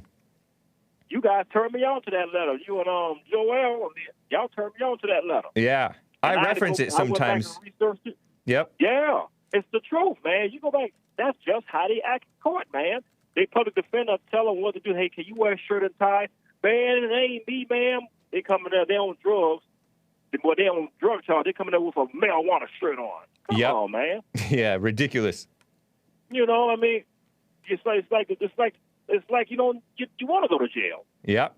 I mean, all the judge looks for, man, believe it or not, man, a lot of times the judge has done what, like when we go to court, they've been done what we done. You know, they want to give you a break, man. All they want to do is hear, see, are you remorseful for what you did, man? Yeah. And a lot of times blacks' attitude think they should get off because they black and want to reference slavery. Yep. You know, just like taking down, they had one up here in Virginia. They was taking down all the white judges' pictures down, talking about it's going to discourage his client. Man, what's that going to do with your case, man? Your case is what's going to put you in jail. I know. I was listening to this song. There was this rap song that I was listening to, and I don't really listen to rap, right? But it said, the judge looks just like the white man who put me on a boat, referring to the slave ship. Give me a break. They forget to include the blacks that escorted them to the Europeans. So they right. They forget them. So yes. they gave them a first class escort to the boat. Yeah. So they never mentioned them. I guess ain't no money when they mention them. I know. Yeah, you know, that article mentions that Confessions of a Public Defender. It mentions how I reference it pretty regularly actually because you see how some of these criminals just treat people with the knockout game or with the brutal things that they do. And they basically treat people like worse than animals. Like they're not my kin, I don't care. So they don't have any problem. No remorse at all, Judge. Stomping a person. It's like ridiculous. And you see that regularly. in these viral videos. If these blacks threaten your life or your family, and it's life or death, you blow a hole in their chest. That's anybody that's threatening somebody's family. I mean, you have to be able to do self-defense for sure. That's right. Yeah, but now even that is the way Joe Biden going against the law. Every time, I guess so. He mentioned racism more than anybody, man. Joe Biden. Yeah. Systematic racism, female racism, transgender racism, supernatural racism, racism back in 20. It's always and they program it in blacks' heads, man. That's all they know. Yeah. Racism. They don't even think it's any hope. And now the LGBTQIA people have to believe in it in order to be. Yeah. And he pushes it. It's lost. What a sick person. Oh, yeah. That's why I say Biden is extreme. People pretend, he's a moderate. No. Moderate compared to what? He's evil. I'm telling you, man, he's a very evil man. And yeah. Like even to the point where transgender can compete with females. Man, Right. I'm like this. If I need me a scholarship, James, I'm going to go ahead and compete with the females and beat them in wrestling and get that scholarship money. Yeah. I appreciate it, Rick. It's nice to hear from you. No problem, James. Love you guys. Y'all be blessed, man. All right. You as well. Take care. Okay. Let me get to Joe in Phoenix, Arizona. I think he has a correction regarding Section 8 housing, which is the poor people housing, subsidized housing. What's up, Joe? Good morning, James. Hey. All right. First of all, we actually agree that that is a very bad program. It's not doing anything good. But that program started under Clinton 15 years before Obama. Okay. But I wasn't talking specifically about Section 8. There was something to do with the, I don't know, maybe this is under Clinton too, right? The fair housing, equality, blah, blah, blah. And under HUD, what it is, James, I know that he was... They are increasing the Section 8 vouchers, which is low-income housing vouchers, okay, so that the poor people can move to nicer neighborhoods instead of staying in concentrated, crime-ridden areas. Right. That's what the program was all about. So basically, they're giving poor folks more money to move to nicer areas, and we agree on that. That's not solving the problem. That's just putting a Band-Aid on a bigger issue. See, that's my issue with these people.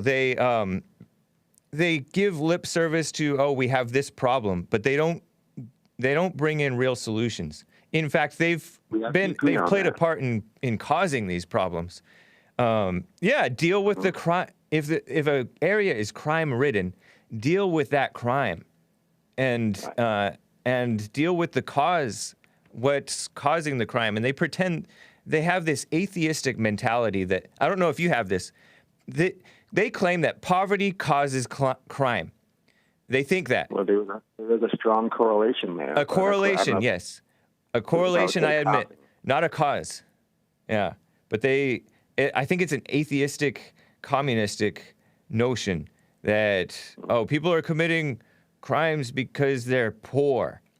But that's not why people commit crimes. It adds to the temptations, I suppose, for some. But people aren't really even that poor in America, I don't think. For the most part, people are not starving. That's for sure. Please stop blaming Obama for that. That started 15 years before Obama.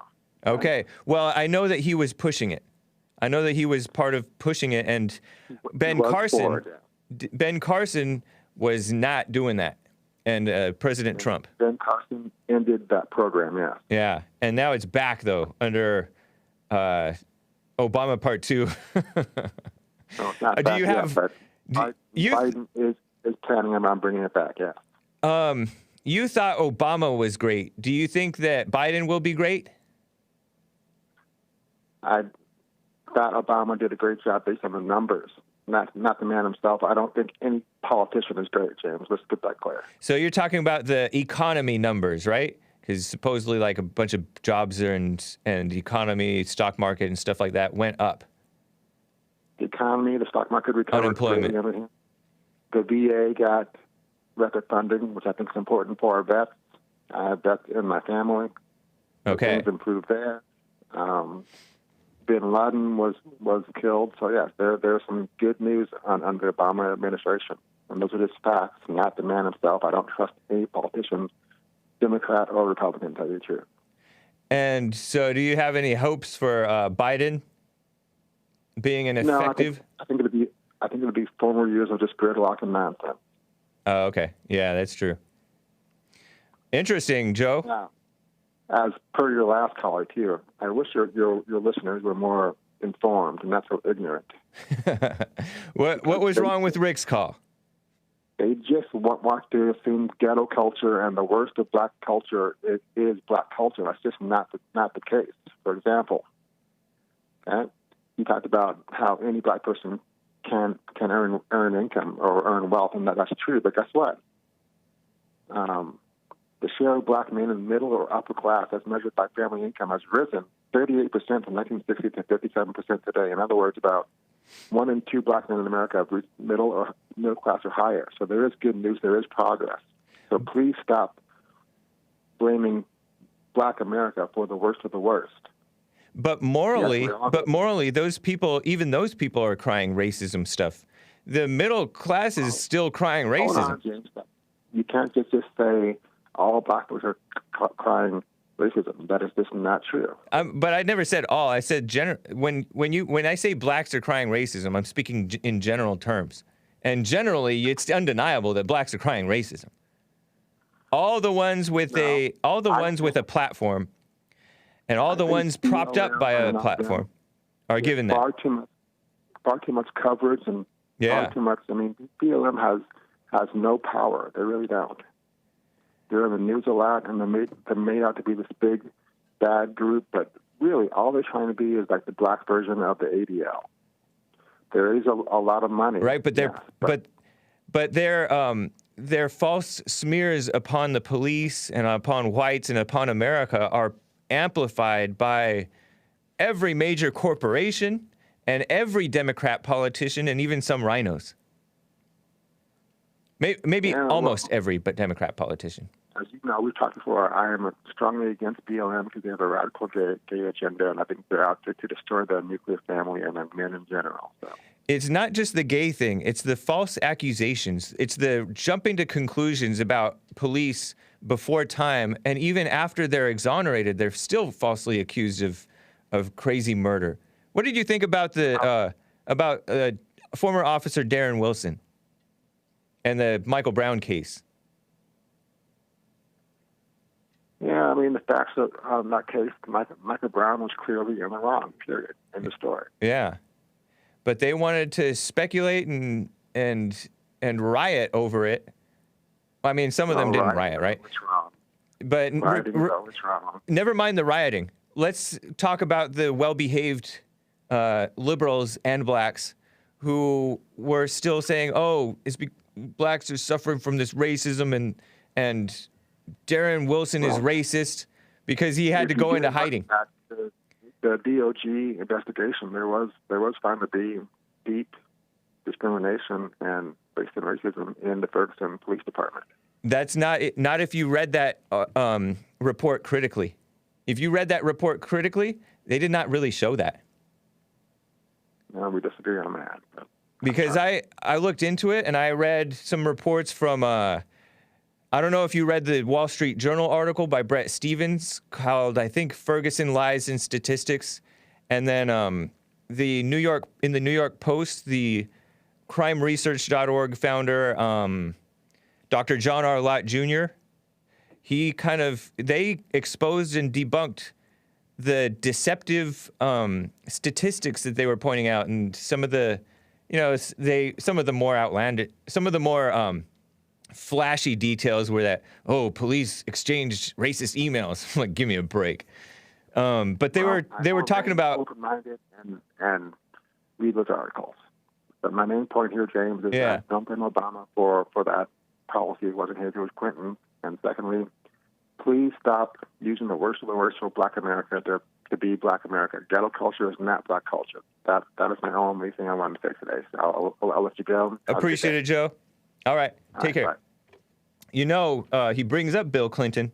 Bill Clinton, just like Joe Biden, thinks housing is a human right. Joe Biden thinks housing is a human right. And you saw those Antifa people crying that they rioted and had an armed takeover of a hotel. I reported on that last week, right? I think I reported last week because it happened 2 Sundays ago or something.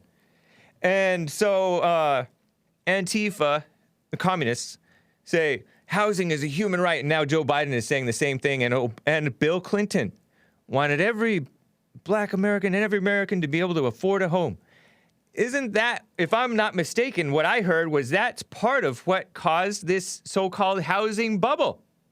You know what I mean? Remember that in 2007, 2008, the housing bubble was a major crisis, and that kind of helped cause this major financial crisis in 2008 that they blamed two unpaid for wars, because George W. Bush was supposedly a warmonger, right? And he didn't pay for the wars, and that's what caused the financial crisis. And the Wall Street people and 1%. But it wasn't just that. It was also the government kiss-ups themselves who are selling blacks these homes that they couldn't pay for. And so they wouldn't pay back. Jason Lee Peterson talks about this. And when you don't pay back, you're messing up the economy. You got to pay for your loans. What a mess. That's that feel-good Bill Clinton that people think was such a great president. A scammer. A liar. Let me talk with Tony in California.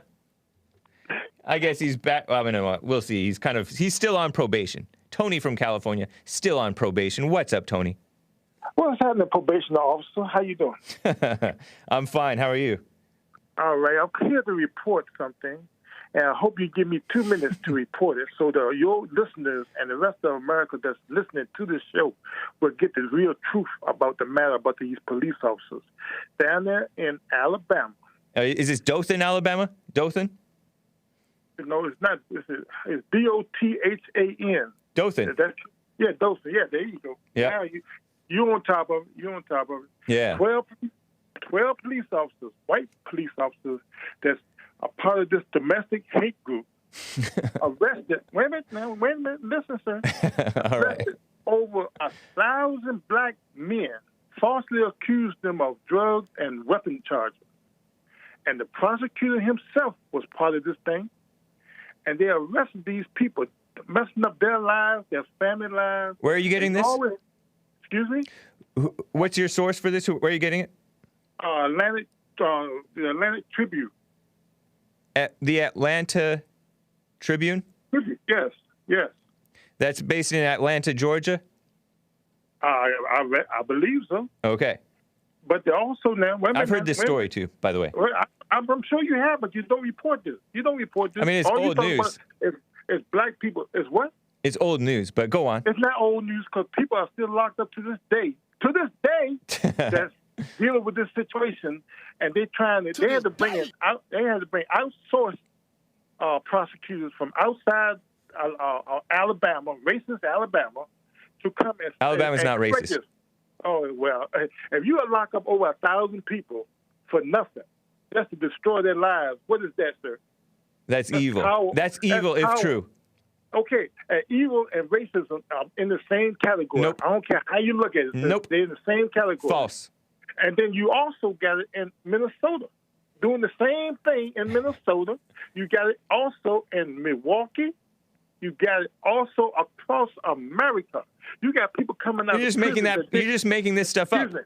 Excuse me, sir. Excuse me. Is this also reported in the Atlanta Tribune? No. This is going on every day. I know, but what's your source? Where are you getting this? Wait a minute. I'm getting it off Fox News. I'm getting it off... oh, gosh. You can't trust these people. They're liberal kiss-ups. Wait a minute. You used to love Fox News. You used to bathe. You used to take a bath in Fox News. Come on, man. I know, but they're liberal now. They kiss up to blacks. Hey, maybe they are waking up to seeing the real truth and say, hey, we got to come around. Only you and your supervisor are still stuck in the past, thinking that the white man is the greatest thing ever. Who's stuck in the past? You're the one bringing up this Dothan story, which is years old. And if they're still if these people are still in jail, that leads me to question: why would they not be let out of jail? They let out the because you got over 1,000 people. Over 1,000 people. They let the Central Park 5 out, and they were guilty. They was guilty, but they got out. Yeah. How was they guilty, sir? that Donald Trump lied on them. Donald Trump did not lie on them. He was not an accuser in the case. Did he put an article in the newspaper that they said will get the death penalty? He said people who do a crime like this should get the death penalty. Okay, and they was found they were not found innocent. So why they got let out and got millions of dollars for being falsely accused? Because the cities are corrupt. Come on now. The cities are corrupt kiss-ups. Yeah, the prosecutor is corrupt. You're right. Exactly. No, I'm talking about giving criminals money. Man, come on, bro. Come on. Keep it 100, man. Yeah, they may not have committed the rape, but they were suspected. They weren't nowhere in the area. They was on the other side of the park. You don't know that. You're just making that part up. You lie a lot, Tony. You're not a reliable source. There you go. You are known to lie, Tony. Yeah, well, you know what? That's all you do. Joel wants to know why are black people's stories so empty? There could be truth to this, right? I mean, it's not unknown for people who are known to, a group of people who are known to commit crimes. Oh, just frame a black for it. It'll be believable, right? Because they commit so many crimes. For one thing for certain, two things for sure.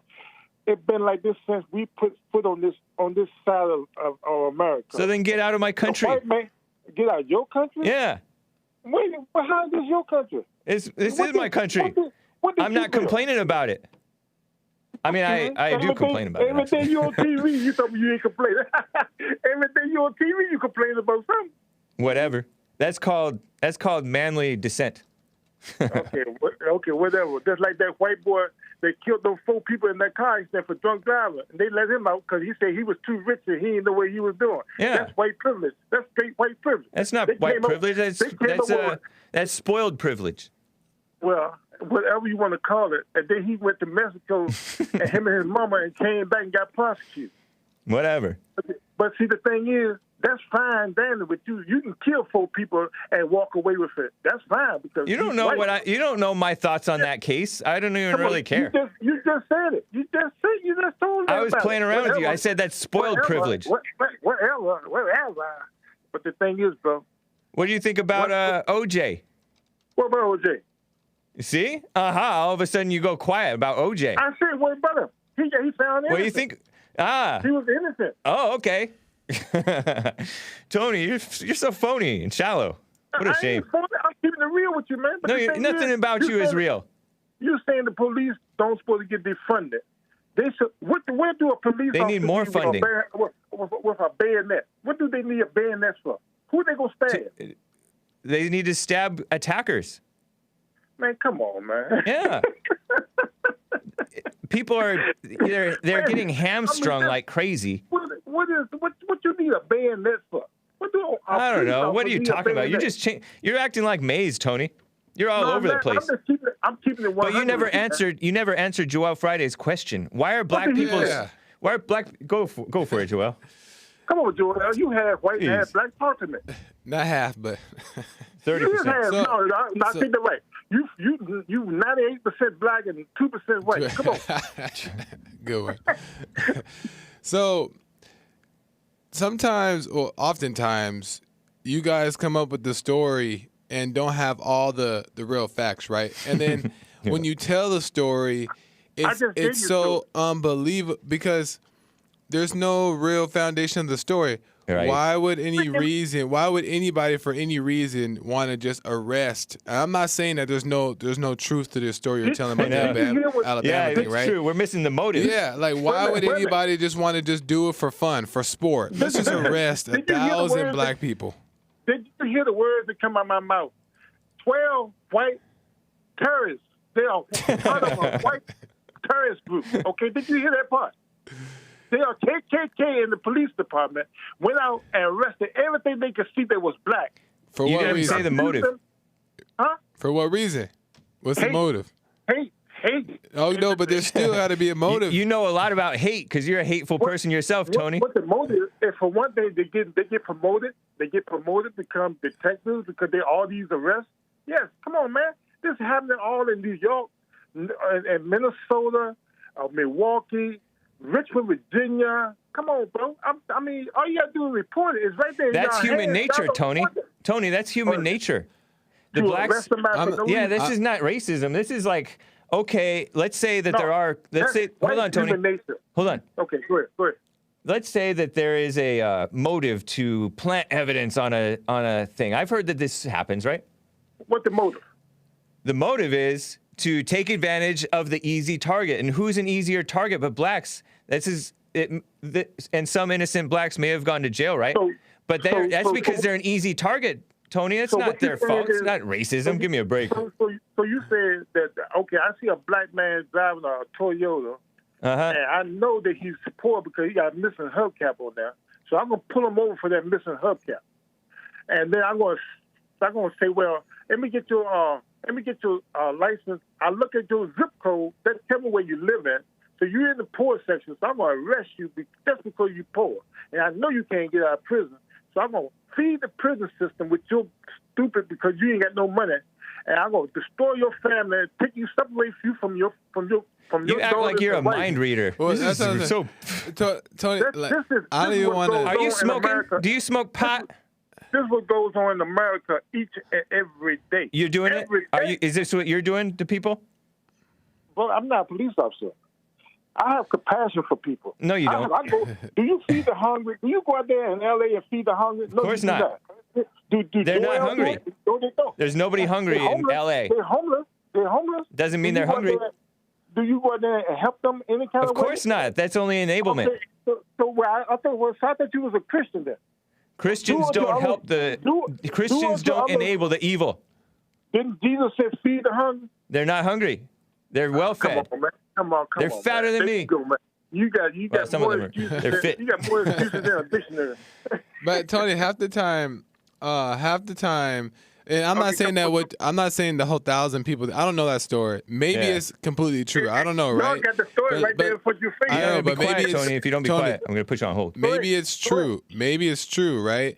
But oftentimes, which is most of the time, you guys tend to distort stories and demonize white people and the cops or whatever to make them look bad without telling the entire story. You never give both sides. So even if your story this time, let's just say, I don't know because I don't know the story, let's just say this time is true, you're hard to believe because you've shown multiple times you distort the truth. You don't tell both sides of it. And a lot of blacks do that. They never give both sides. So then it looks like you're just making up some stuff. Yeah. And most of the time you are. The boy who cried wolf, Tony, that's you. That's you people. One thing, that's the thing is, white men have distorted the black man to make him look stupid and look crazy to the whole world. That's what you're doing to yourself, Tony. That's the worst. We are the worst species on earth, according to the white man. According to the white man, he got the Japanese, he got the Chinese. Who said that? Who said that? The white man did this from Which the one? time. Anyway, I got to go, Tony. This is a waste of time. Nice talking with you. No, please. Tell the truth. Have a good day. You too. Justice in Las Vegas, Nevada. Justice, thank you for holding. What's up? Hey, James. How are you? I'm fine. How are you? I'm well, thank you. Right on. I wasn't planning on calling today. Pretty busy with work and trying to watch the clown court impeachments a little bit. But this black guy, Joe Neguse, Democrat from Colorado, is talking. He's a joke right now. I'm just looking at Fox News playing. Anyway, go on. Sure. Like I said, I wasn't planning on calling today. I've been trying to kind of slow down.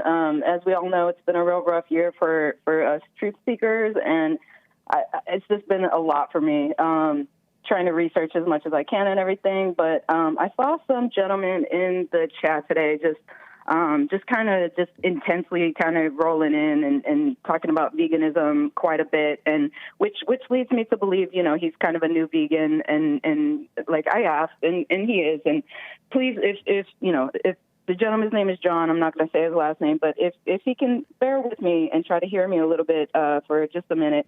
I went down that whole road most of my life. I'm 41 years old now. The first time I went vegetarian, I was 13. This has been a lifelong journey for me. I've always been a conservative. It wasn't a lefty thing or anything. It's, just compassionately inclined, female mind or whatever.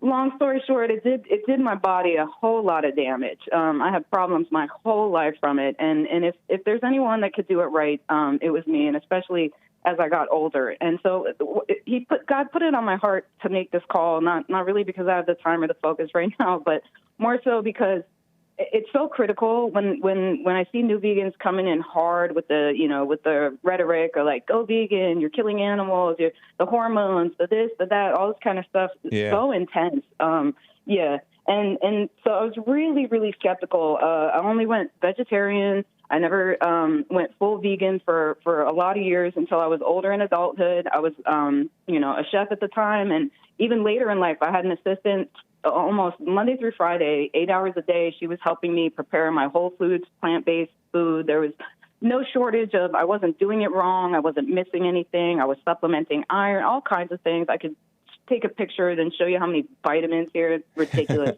I was trying to keep my body alive so badly. And it finally turned out that the reason I felt so compelled to call today is I have to go in a couple of hours and get retested again.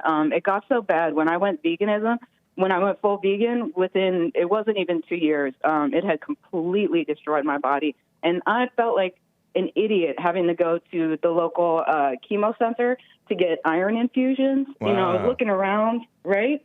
Everybody there was sitting there getting, treatments to save their life because of, mostly nothing having to do with anything having to do with them, at the chemo center getting their treatments. And I'm sitting there, just feeling not so wise because I'm there getting iron infusions, to try to keep myself alive.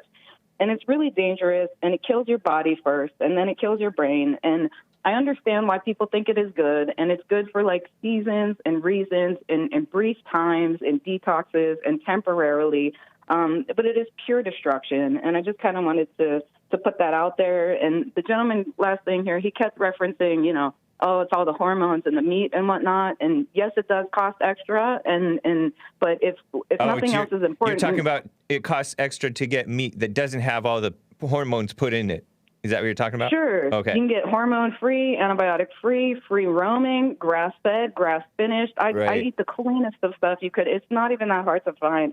Local butchers are wonderful. That you can get the eggs, the real good eggs at the farmer's market, but you have to do your due diligence and make sure they're not just selling you some, you got to make sure you're getting the right stuff. But I just wanted to reach out to him because he seems so gung-ho, and, if people don't understand that veganism equals death, I don't know what else. I thought not that I ever trusted the World Health Organization or whatever, but I never finally made the leap to vegan until, I don't know, I think it was around 2016 that the WHO came out with all these studies saying, look, it is as healthy. And all these doctors came out with all these books again. And I've got all the books and I read them and I did all this studying to make sure that it was all up above board and legit. And I'm not the only one. Like I said, I'm 41. I've been in this lifestyle most of my life.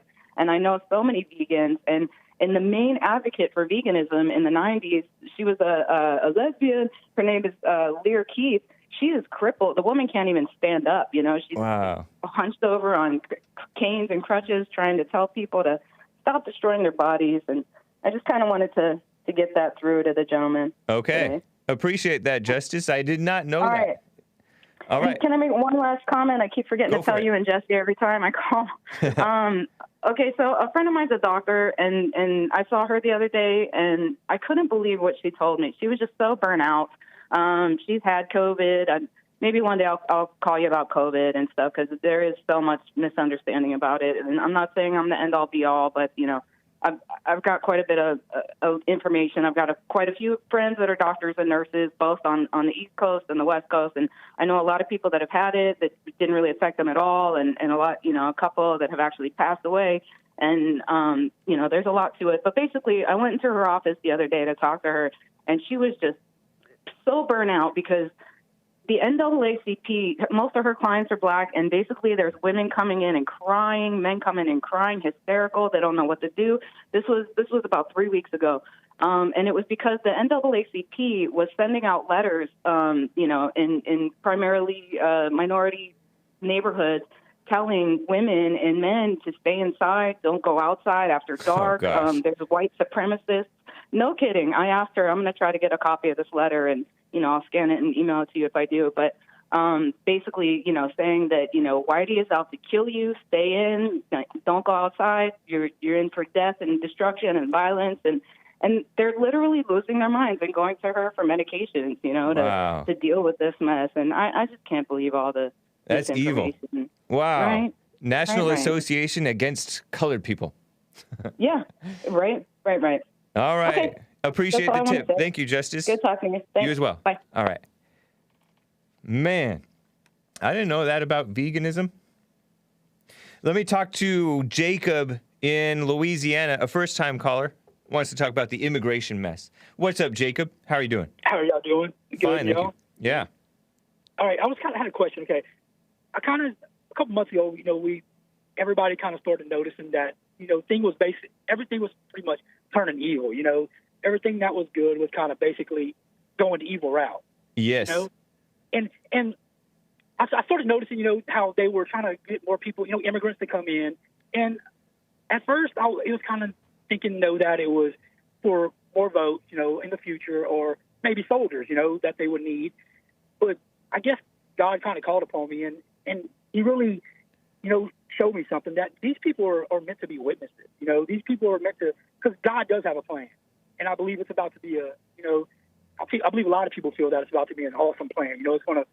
It's going to be life changing, and I believe these people are coming here to bear witness because they come from their countries and they have no way of hearing this. They have no way of hearing of anything good that God does. So, in my personal opinion, they're coming here and they're meant to hear what God's word is and see what God does and bring it back to their own country. And I was just wondering how y'all felt about that. So you're saying that immigrants and refugees who are coming here to hear the truth, and then they're going to go back and spread the truth back at their own countries? Yeah, that's my feeling, because a lot of these people won't get the word because they're from poor countries and they won't have TV, they won't be able to see it. So I just feel like because they're not coming in really, they're at our borders and they're just waiting on something. And to me, it's a plan, God's plan to come about so they can bring it back to their countries, and share it. Because you think there's much chance of them hearing truth here? What I'm saying is it don't have to be. I'm saying God has a plan. Joel makes a point. That's why they look within. They might be better off over in their own countries where they're suffering and things are better. Things are tougher there. They don't have to travel here to hear about God. They're going to hear a false.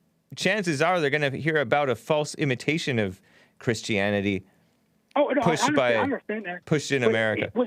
Everybody is kind of leaning towards there's a plan. God the nice thing is, you run into anybody, whether they're an illegal or a refugee or somebody who was born here. You just be an example wherever you are and whoever you're around. I agree to that, but a lot of countries don't worship God. They're not developed in Christianity, so they don't, and they're poor, so they don't have TV and stuff to. But that's about. better for them if they're poor and don't have TV. TV's dark. I agree to that. I agree to that. But also, when God's plan comes about, it will be a worldwide plan. We will have to know about it, and we all know media is evil, but we also need to spread the word. The plan will also have to be seen across the country. I mean, that's the only. Would you support Joe Biden? Oh, sorry, Joel. Would you support Joe Biden expanding the immigration and the refugees and all that stuff? No. I'm not saying. I don't think it'll reach that point. Is what I'm saying. I don't think it'll get that far. I'm saying this is what these people are meant for. I think this will get taken care of, and then God will work His plan. And these people will, they won't come in our borders, but they'll hear about it. And then once the plan is done, once God has His plan finished, then they'll be able to go back to their country and they'll say how great God is. Where are you getting this idea? It's just something that God. I mean, I said I'm not a prophet. I don't know. It's just something that I feel. I don't know, from God. It's just something that He's put in my heart. It's not something I came up with. It sounds like a nice sentiment, but it does. And I believe God is powerful for anybody. I wouldn't try to predict the future, Jacob. No, I'm not trying. But you can't. You said it's all part of God's plan, and this is what's going to happen. Okay. No. I said I think. I'm not. Well, then don't. But don't get into thinking like that. No, listen. Okay, listen. You're saying on TV we cannot. You don't see evil on our TV every day. You don't see that Catholics have allowed abortion inside their churches now. I mean, this is pure evil. Right. So, I mean, Satan's being seen everywhere on TV. True. I mean, people cannot see this. I mean, How old are you, if you don't mind my asking, Jacob? I'm 40 years old. 40 okay. years old. Yes, nice. And I know it's being seen. I know the devil is being seen everywhere. In our government, in the churches, and I mean, it's kind of obvious that people deny it. They still sit there and say that's not a problem. That's not an issue. I'm running low on time, but quickly, do you take any drugs? No. Right on. None. Well, I appreciate it, Jacob. Yeah, I mean, who knows what's going to happen? We just deal with it, take it in stride. Don't be dismayed. Don't be dismayed at the evil of the world. Thank you, man. I'm not dismayed. That's all. Take care, Jacob. Appreciate hearing from you. We'll talk again. What a mess. Was he cussing? John D thinks he was cussing. I don't think that he was cussing. He seemed like he stayed nice the whole time. I could be wrong. Anyway, guys, thehakereport.com for my stuff, JesseLeePeterson.com for Jesse's stuff.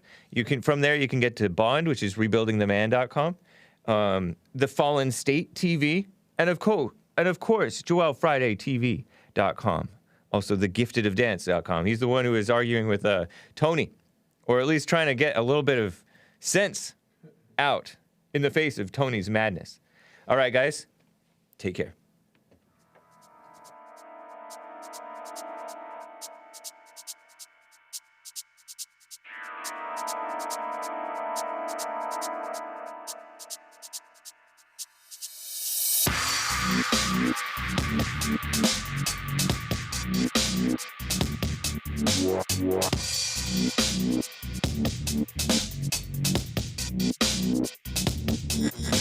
Yeah.